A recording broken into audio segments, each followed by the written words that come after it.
Here's somebody who's in the news these days, National Intelligence Director Tulsi Gabbard. She spent the last 2 days in the hot seat on Capitol Hill. She testified before Senate and House committees about what intel Trump was given that led him to attack Iran. Watch. Yesterday, you said that only the president, only person who can determine what is an imminent threat is the president of the United States. Do you stand by that statement?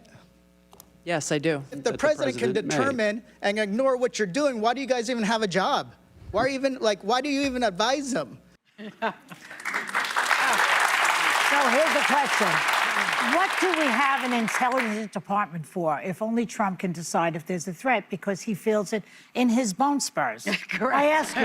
There simply was no imminent threat, and she wrote that in her opening statement, but she didn't say it out loud. She didn't say the words out loud. What she said was that Iran's nuclear enrichment program was obliterated in the previous strikes. There has been no effort since then to try to rebuild their enrichment capability.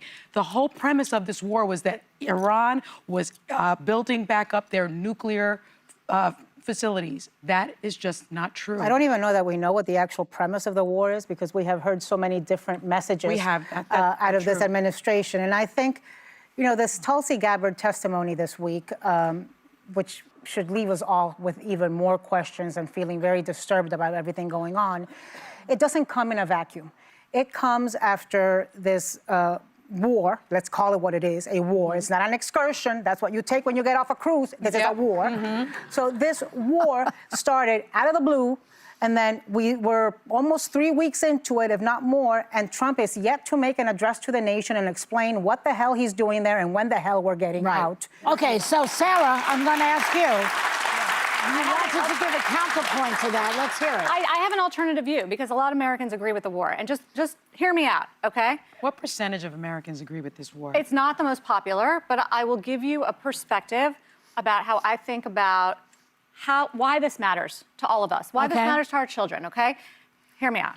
So can we all agree at the table at least that Iran wants to destroy America, right? Yes. They chant death to America. That's been a cornerstone of their foreign policy forever. Are they the only ones? I mean, North Korea would like that. They're pretty bad. No, but they would be the epicenter of That's been an indoctrination of Iran. Okay, number two. The majority of Americans do oppose this war, but go ahead. Okay, number two, let's all try to agree on these points. Number two, they have been for decades trying to make a nuclear weapon, a weapons-grade nuclear facility. Whether it was imminent, whether it's tomorrow, we can all agree they've been trying to do this. We can also agree that it was obliterated, apparently, last year.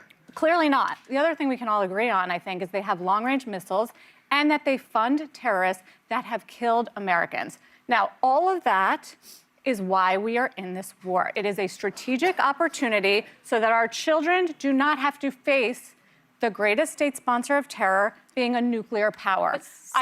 When they get a nuclear weapon, and they threaten our ally Israel or Eastern Europe, then it's too late. Do you feel safer today? I feel safer knowing that we are going in to try to remove that nuclear threat, to try to remove their missiles facility, and to try to remove their Navy. I'm going to get in here real quick. Today. Sarah, hearing all those points, because I actually agree with all of the points you just made. My fear going in, although I could see taking out the leadership in Iran was a good thing, was how do we get out? Because we have watched this in Iraq. We watched what happened. That is my deepest fear, to leave American soldiers, if need be, in such hostile territory. This isn't like just any country. You plop them down there, the risk to Americans would be so severe that I just don't know, because you cut the head off the snake and it keeps growing back there. Well, the Ayatollah's son is the one that is in control. It has been 20 days. I'm just saying that if you're looking at aware of the not wanting a never-ending war, and they have laid out. I mean, you believe he has a plan or concepts of a plan? I believe that they have more than you guys give credit for, laid out what they want to do here, which is, you know, he says destroy their missile capabilities, destroy their nuclear capabilities, and destroy their Navy. But how do you believe him when last year he told us that those nuclear capabilities had been obliterated? Because he sent Steve Witkoff, his special envoy, to try to be diplomatic. The real estate guy and his son-in-law. Tulsi Gabbard just testified that it was obliterated, though, Sarah. But They returned 20 living hostages. Like, there's been success Sarah, but here. the tricky thing here is you're talking about an extreme culture, not all of of Iran, but the leaders, the regime that honors death. They Correct. see their life as a reward in the afterlife. Correct. You're fighting an unfair fight because we view as Americans our lives are different. They matter We're now. fighting the fight so that the fight later is not more extreme for our children to have a nuclear But that power with those particular- people let me who ask do you not something. I think we value can also life. agree that this country is the only country that has ever used a nuclear weapon. This country. It's great. I don't want to see that happen ever again. Frankly, I think Trump has what a friend of mine called Venezuela derangement syndrome, and he thought getting rid of the regime and finding people to work with in Iran was going to be as easy as it was in Venezuela, and it's proven to be a completely different ball Which of wax. is why he went in.